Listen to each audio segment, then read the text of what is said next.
In this lesson, we'll talk about income taxes. Both individuals and corporations pay income taxes to fund the government and allow it to serve public interest.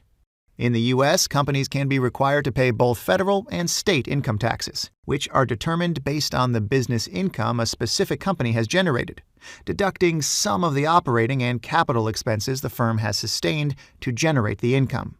Typically, companies report taxes as the penultimate line of their P&L. Before that, they will have a line called earnings before taxes, and once taxes have been considered, the result will be net income. Sometimes there can be a difference between revenues and expenses registered for the purpose of accounting and tax calculation. Accounting entries respect accounting standards, like the IFRS and U.S. GAAP. And tax calculations are performed based on federal and state tax laws. There can be substantial differences between the two. Some costs can be correctly registered as expenses in the P&L, but can also be deductible from the perspective of a tax calculation. Therefore, we can conclude that tax calculation is a topic of its own, and tax calculation activities are typically performed with the help of specialized tax professionals who are knowledgeable and can help the company deduct costs and hence maximize tax payments.